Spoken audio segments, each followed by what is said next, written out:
Welcome to the LDN radio show, brought to you by the LDN Research Trust. I'm your host, Linda Elsiegood. I have an exciting lineup of guest speakers who are LDN experts in their field. We will be discussing low-dose Naltrexone and its many uses in autoimmune diseases, cancers, etc. Thank you for joining us. Today we're joined by Kerriann from Canada, who takes LDN, and initially she was diagnosed with Lyme disease. She now has MCAS, EDS, POTS and fibromyalgia. Thank you for joining us today, Kerriann. Thank you for having me. So can you tell us your story? Wow. I don't know if we're going to fit that all in one little, time slot, but basically to sum it up, I have been suffering from mysterious and strange symptoms for the majority of my life.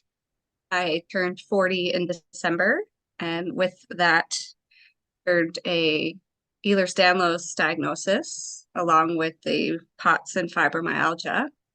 And after doing a lot of my own research, it became pretty clear that that's what I was dealing with, but trying to get answers from a healthcare system not designed to help me has been a very traumatizing experience, to put it lightly. So in 2020, I was diagnosed by a naturopath with chronic Lyme disease.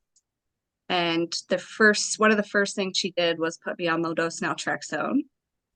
So at the time, I didn't know about all the other conditions, but it became quite obvious after a few months of treatment that Lyme disease was not the culprit that was making me sick.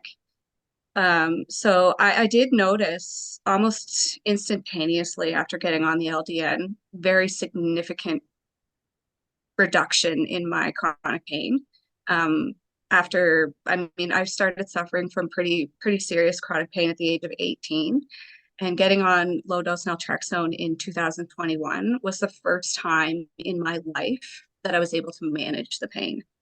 So instead of an everyday thing, I'd get these flare-ups every couple of weeks or twice a month, whatever, depending on, what was going on in my environment. And I didn't really know how to articulate that to anyone. I just knew that this helped me tremendously. So the first thing I did when I was put on the drug was I purchased this book, which has your lovely name at the bottom of it. And, that just helped me understand why it was helping me so much. And then to find out in December of this past year that I was living with Ehlers-Danlos, just kind of put things into perspective for me, if that makes sense. So, I didn't know how to articulate to these doctors that this drug has helped me, but here's why, because I'm living with all these conditions that this drug is supposed to help with. So then that's not to say that I don't still deal with, a lot of roadblocks, because I do. I still haven't really uncovered the extent of what I'm living with. And, I've been on wait lists. I've had to get second opinions. So it's just kind of been a really big game of cat and mouse. These healthcare systems are not designed to help anyone with complex chronic health issues. So that has been, the biggest elephant in the room, is trying to get someone to listen and trying to get someone to have an open mind. They know that what I'm going through is real, but if they don't understand it, they just blame it on mental health. So it's been a really big challenge trying to advocate for myself. But this past January, I actually decided to take matters into my own hands, and I enlisted in the help of the brilliant and knowledgeable Dr. Bruce Hoffman. So it's only been, the last couple of months that I've found, quite a bit of stability in my health, because he's been trained to recognize a lot of these conditions, and he knows, how to pave a roadmap forward. So he has just been such a blessing. His knowledge, his expertise, just reassuring me that what I'm going through is real, and there's a path forward in managing all of these conditions. So he's really just kind of been a breath of fresh air. So can I just stop you there for a moment? Sure, sure. Could you tell us, before you met him and got the roadmap, what were you living with? Could you describe a typical day from when you got up to when you went to bed? The worst day you can remember. The worst was just not able to regulate my body temperature. So I would go from profusely sweating to freezing, and clothing, nothing is going to keep you warm. So I would spend most of my days in a hot bath or with a heat pad, any way to try to warm myself up. And then, of course, you're on the flip side of that. You're sweating to death and you want to take all the clothes off. So it was just kind of one extreme to the next. Nausea, vomiting, diarrhea, vision changes, debilitating migraines. I never had issues with headaches before until the spring of 2018. I was knocked down pretty hard for about 18 months with pretty severe migraine issues that just kind of came out of nowhere. And, I remember sitting in the doctor's office. They're like, oh, it's just a migraine. And I thought, just a migraine? Like, how do you say that when you're physically living in that turmoil, I was living in sunglasses because the light sensitivity was just too much to bear. Sensitivity to sound, smell has probably been the biggest change, like, to go through to like, I used to be a teenager that would paint her nails and wear the perfume, and now that stuff makes me physically unwell. Just the food triggers, the food sensitivities, the uh sensitivities to pretty much everything.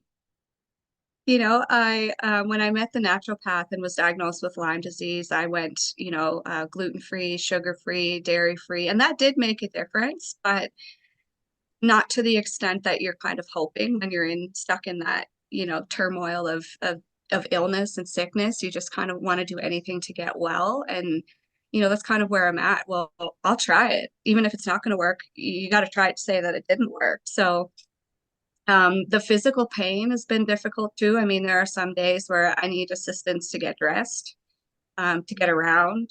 I am also, prior to getting knocked down in June of 2018, was heavily competing in strength sports.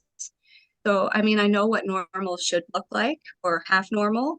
And then to just go from, lifting weights and competing lifting weights to being completely bedbound and, just not able to participate in everyday life is just that's not normal. And so trying to get someone to listen, they take one look at this young woman who looks fit and they just, you're fine, must be your mental health. So the traumatization that the medical system has put me through is something that I still struggle with, because as a person who cares, I don't really see the value in treating people that way, like, that's not solving any problems.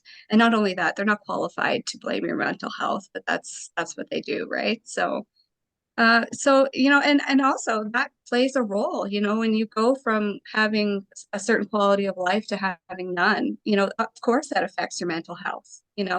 Any sane individual, that would impact them. So, I try to remain as positive as possible, because the physical symptoms are a heavy weight to bear, and I don't really need any help feeling heavier than I do. So I take great pride in working on my mental health and trying to work on my physical health. But when that becomes, an obstacle and you need help and you can't get help, I guess that's the most daunting feeling, is feeling like, well, why can't they help me? Why don't they know what's going on? So that's another reason why I'm just so passionate about getting this information out there, is because there are things that can help, even if it's just a little bit. I attribute a lot of that to the LDN, because had she not suggested that, I mean, I'd still be hobbling around like I'm 95. So, At your worst, on a score of 1 to 10, 10 being the best, what would your quality of life be? it was not good. It was about a 2. Okay. And what would you say it is today? I would fluctuate between, a 5 and a 7. I still feel like I have a long way to go. And part of that is, getting a full picture of what I'm living with. And I think that I deserve that. And so that's kind of why I've just been fighting tooth and nail to get, a clearer picture. Is this all? Because after you've endured so much traumatizing and gaslighting from your medical system, it's really hard to believe that what they tell you is the full truth. And I guess that's where Dr. Hoffman has really kind of come in for me and just assured me that, like, here's what's making you sick and here's how we can progress forward. And if that means stepping outside of the medical system, then that's just kind of what I have to do. And so it's just been, I guess it would be February, that he put me on histamine blockers for the MCAS that really just kind of turned things around. I'm still dealing with, some pretty debilitating pot symptoms that I haven't been able to kind of mitigate yet, but that's kind of the goal going forward, to help kind of manage those a little better. And what's your diet like now? My diet currently is basically just animal products, meat, protein, and fat, with very limited carbohydrate intake. That was something that I was really, really hesitant to let go of, because I genuinely love vegetables. I like to garden, so I like to eat, the fruits of my labor, and kind of getting in that headspace to let that go. We're taught that vegetables are, good for us and healthy and to include them in your diet, but it was really difficult for me to wrap my head around letting some of that go. And, since I have, to be on all honesty, I was skeptical, but it does generally make me feel better. So it's only been about a month and a half that I've been, sticking more towards that meat and animal based diet, but it Okay. seems to be making a difference. I have a little bit better energy regulation. So, I'm just going to keep going and see where it takes me. So it's a carnivore diet, really, isn't it? Yeah, some days I feel a little lethargic and habit brings me back to a little bit of vegetables, but it's nothing where it used to be. I'm also suffering with some pretty extensive rapid weight loss. So I'm trying to just look at it like, if I need the extra calories, I need the extra calories, and tomorrow's a new day. So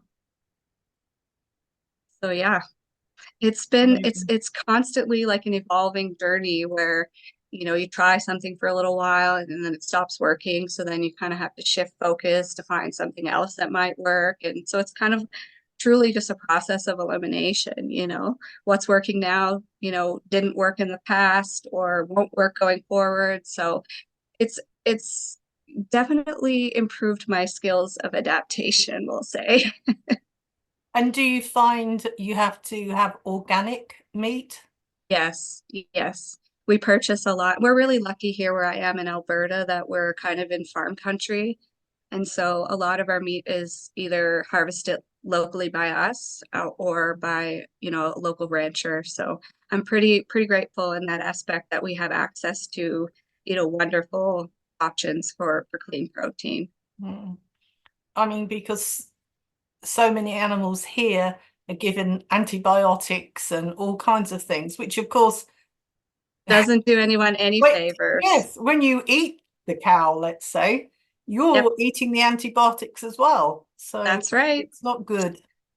So that's been really important, just learning. And I'm constantly still learning, what that looks like. And, as I dive deeper and try these, protocols for myself, I benefit from them. So I'm just going to keep doing it until it doesn't work anymore, and then try something else. Will you explain the difficulties that you had getting a diagnosis and still finding it difficult getting the right treatments and testing? What would you say to other people who've been sick for a long time and they're still in limbo? They don't know what's wrong with them and constantly being told it's Well, their mental health. What do you think people should do as a first I step? I think they should continue to listen to their intuition. Our bodies are designed to heal, and when we are knocked down by dysfunction and disease, those symptoms are basically our body crying for help. So I would say keep fighting, because the dark days are heavy and negativity serves no purpose. And that's what's been inflicted on me by saying, oh, it's all in your head, or it's this or it's that. Well, I'm living in this body. And so what you're telling me and what's actually happening it's not adding up. And so don't quit. Keep fighting. Keep asking for answers. Keep asking questions. And when you get an answer that you don't like, which happens more often than it doesn't, keep searching, because eventually you'll find practitioners. And I knew that's all it would take. I knew it within my bones that all it would take was one physician to look at me and see everything that was going on and know.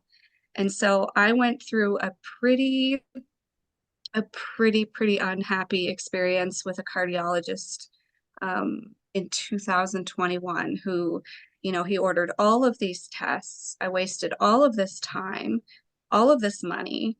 And I walked out of that office because after, two sentences out of his mouth, I knew he was just going to tell me, there's nothing wrong with you. And I had specifically asked for, a POTS evaluation because my primary care physician said, well, this sounds like POTS.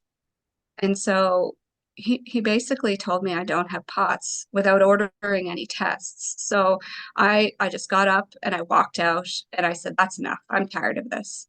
And so then this past November, I had gotten COVID for the third time. And so the POTS symptoms really kind of went through the roof. And I said to my primary care, I said, I don't really feel comfortable with that last experience. I feel like, I don't trust what he said. So he said, well, let's find someone who will. So he gave me a referral for a second opinion for a cardiologist. And within the week, I had been in and out of emergency. So I got a call on a Saturday afternoon out of all days of the week. And she said to me, Dr. So-and-so saw that you were in emergency and we have a cancellation. Can you get here? And, it just lit a fire within me. Yes. And what kind of physician reviews your file before they call you? So, I got really excited, but I didn't want to kind of get my hopes up. And I went to that office and within, he repeated all of the cardiology testing physically with me. He was in the room, which I appreciate so much because usually it's just a technician there doing the tests for you. And he brought me into his office and he said, here, you have Ehlers-Danlos Syndrome. You have POTS. You have fibromyalgia.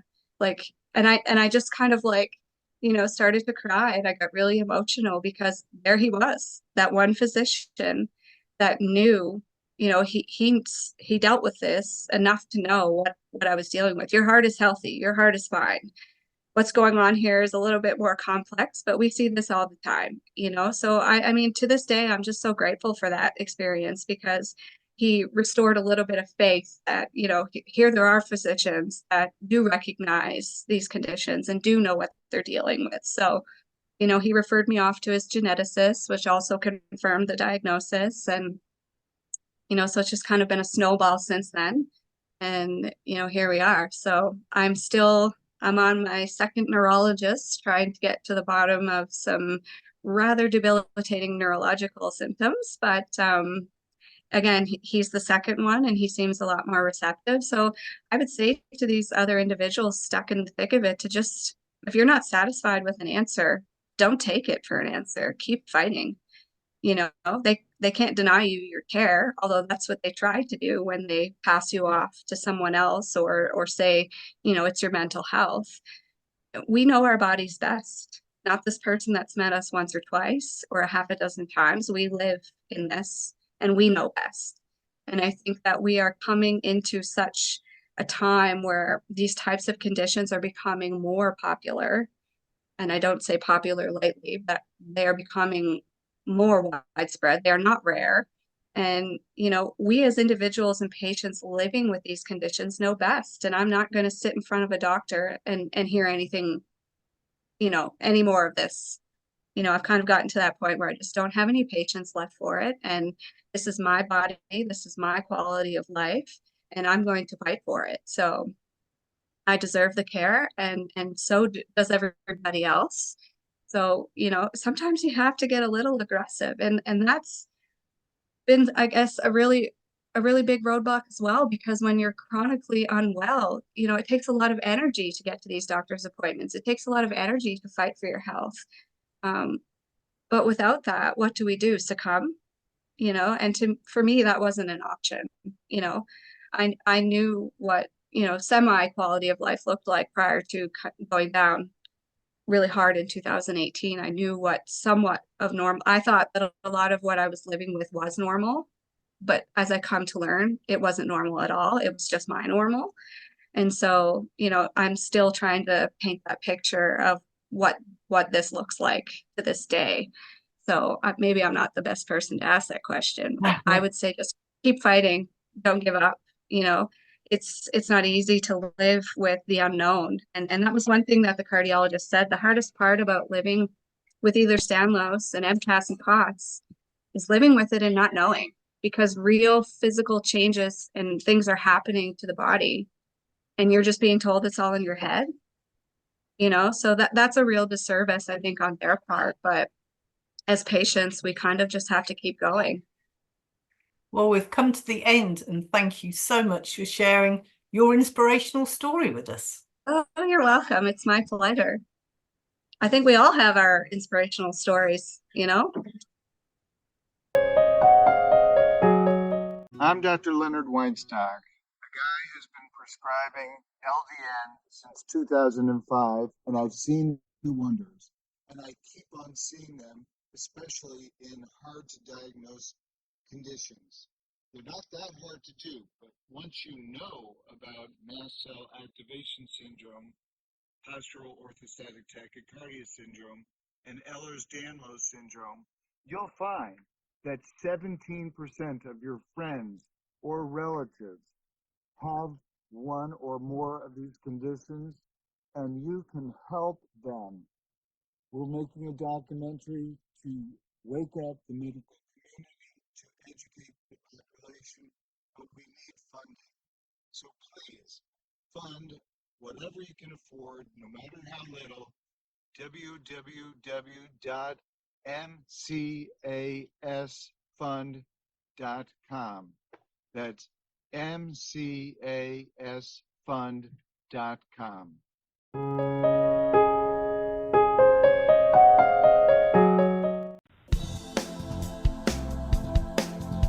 Any questions or comments you may have, please email me, Linda, Linda, at ldnrt.org. I look forward to hearing from you. Thank you for joining us today. We really appreciated your company. Until next time, stay safe and keep well.